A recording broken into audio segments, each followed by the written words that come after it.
Hi, thank you for watching the first of our series of Facebook Lives. My name is Megan Allen. I am an NBCT and the Director of Partnerships at the National Network of State Teachers of the Year. And today we're going to be digging into the topic, is teacher leadership overly romanticized? I'd like to introduce my colleagues from across the country, and Patrice, I'll throw it to you to start. Sure. Hello, my name is Patrice Dawkins Jackson. I am in the Bay Area in California.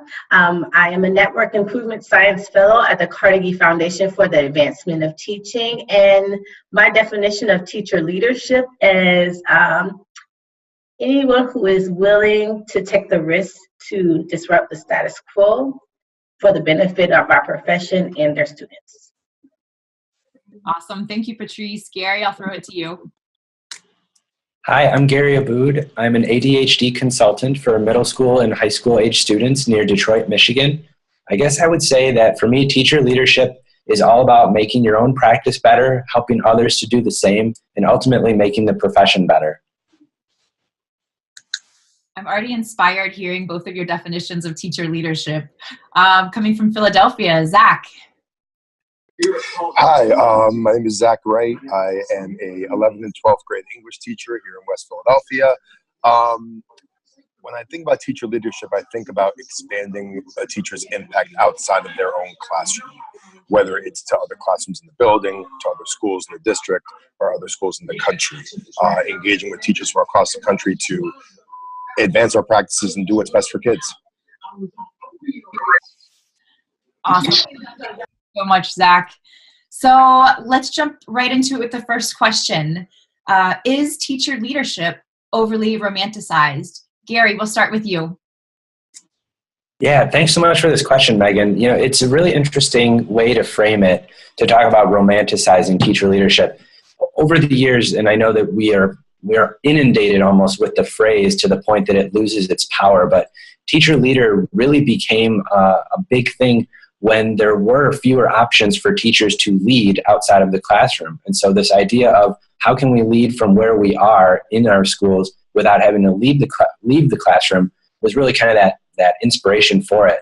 One of the things that I've seen over time has happened is that it's been misinterpreted to say that there are roles beyond the principal's office that teachers can leave the classroom to do that would allow them to lead. There have been things like hybrid roles. There have been things like teacherpreneurs and opportunities for teachers to be involved in things while they're still teaching, as well as to leave the classroom full or part-time. But one of the problems, one of the issues that seems to arise is that there's a draw for teachers to have an influence that's greater than their classroom and to have a bigger impact, like Zach said. But oftentimes, without a position or a defined role for them to do that work in, schools don't tend to accept as easily the suggestions. The implementation power is not necessarily there. And sometimes the influence is sort of stymied for teachers to be leaders. And so outside of the classroom, it sometimes can seem as if these opportunities just don't exist or they have to be created. And in that way, I think we talk about something that may not clearly be there yet. Not to say that it won't ever be there, but sometimes we talk about teacher leadership as if these roles exist everywhere and that they're universal and that they're accessible to anyone who wants them.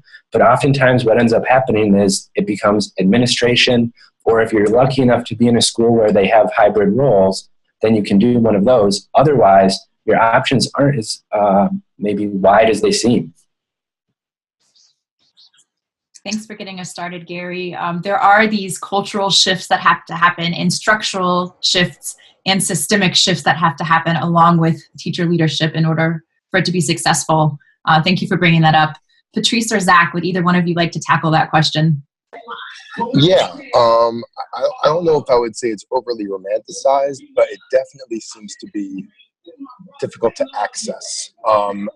In addition to not necessarily wanting to be a principal or an assistant principal or a leader in that regard, it also is hard for a teacher, as I speak for my classroom, to be a leader on top of teaching 5 classes a day with 30 kids in each class, grading hundreds of papers every week, et cetera, et cetera, et cetera. So what's difficult about the teacher leadership idea from my perspective as a teacher who is not interested in going traditional principal route is exactly how can I fit that into my already busy practice? Because I want to be a teacher leader, but not at the expense of my student learning. So I think what is a difficult place to navigate is how do we encourage leaders who are expert practitioners without minimizing their impact on students, which is their primary role in the first place. Amazing point, Zach. Patrice? Oh, this is something that I'm really passionate about. And so thinking about what you were saying, Gary, is that, you know, people have this idea that these roles exist everywhere. And the truth of the matter is that they, in fact, don't. And one of the things I've been really fortunate to be able to do is to work on Teach to Lead when I was at the department, and it has continued, and it's really built this empowered teachers to be able to do what Zach was saying, not at the expense of their students, but really having a platform to come together to be able to problem solve and think of some ideas, but then strategically, how do you approach principals, district leaders, their superintendents, state departments to be able to get what you're trying to launch into action. And so when I think about that, that's one piece. That's not enough to satisfy the needs of all of the teachers who have this desire to create and make an impact in the world of education.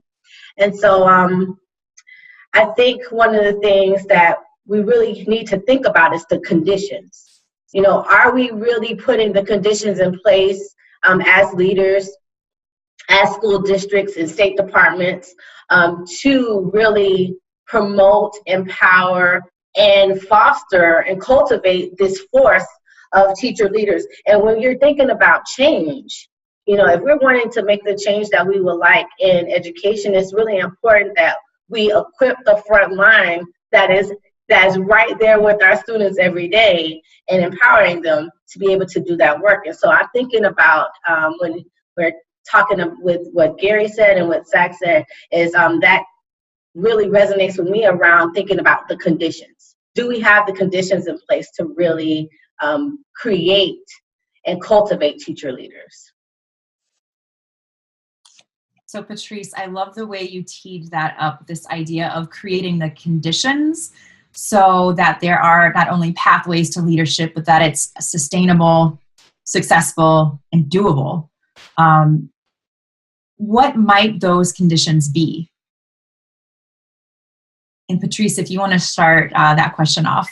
Sure, Liz.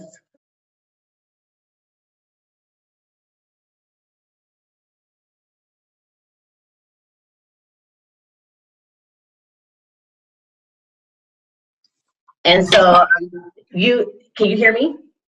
Okay, perfect. You alluded to it earlier, Megan, when you were talking about the cultural shift.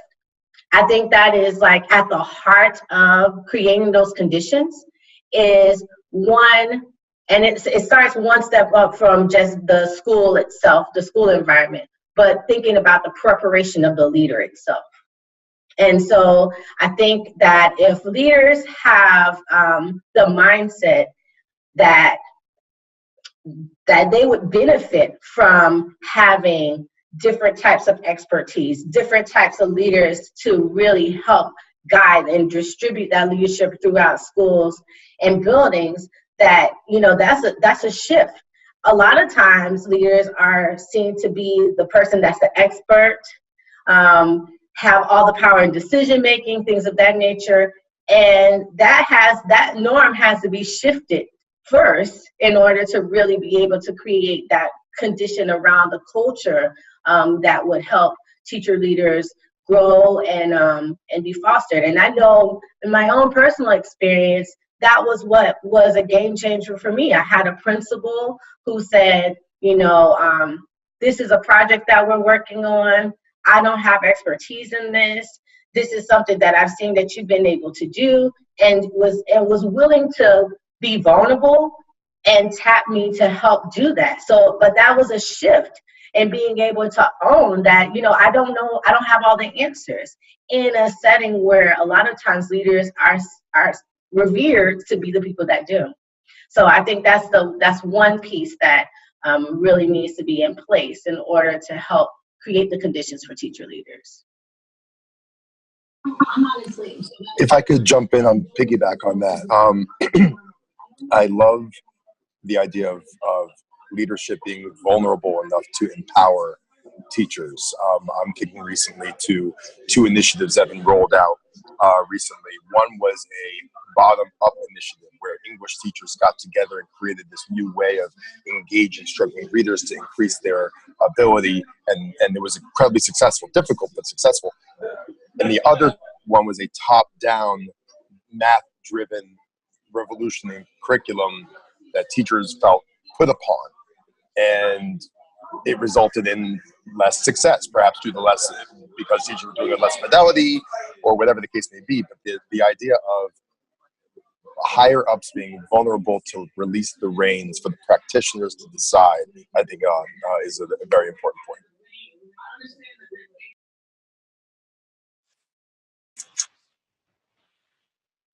Zach, something I would like to add on that really stood out about that remark is it kind of reminds me of something that's going on or has been going on in software development areas and industries for a while, called Agile Frameworks for working teams.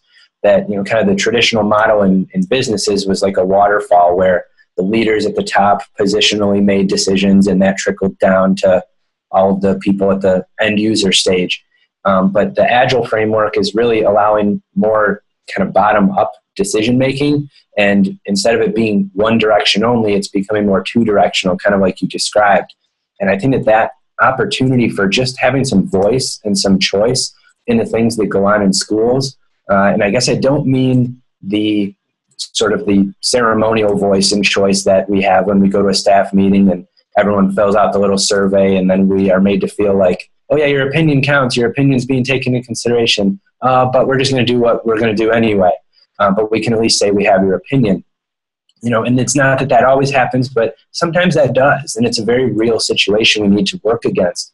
So for me, a couple of the things that need to change, that need to be in place for teacher leadership to really flourish, are some system level things where there's constant back and forth, and there's constant, not necessarily ladder, but lattice work within the system of people who are in a school team, not just teachers, not just administrators, but all the roles that are in a school. We need to be working together, communicating in all directions regularly, and being able to contribute usefully, to each other's work.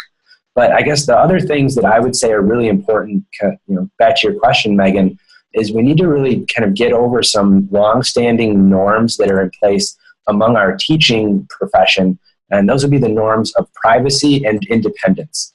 The idea, kind of like Patrice said, that I can do it on my own versus I don't have all the answers. It's not going to be until we open our doors and break down our walls more that we can get over this privacy idea, this norm that nobody can come in and tell me what to do, and nobody can come in and see what I do. We really all have something to learn from each other, and that's happening in a lot of places, and yet there are still places where that hasn't really moved very much. So moving past that idea of I can do it all by myself and nobody can tell me what to do, I think, kind of coming more to that open, we're all in this together, is going to really be a condition necessary for teacher leadership to flourish.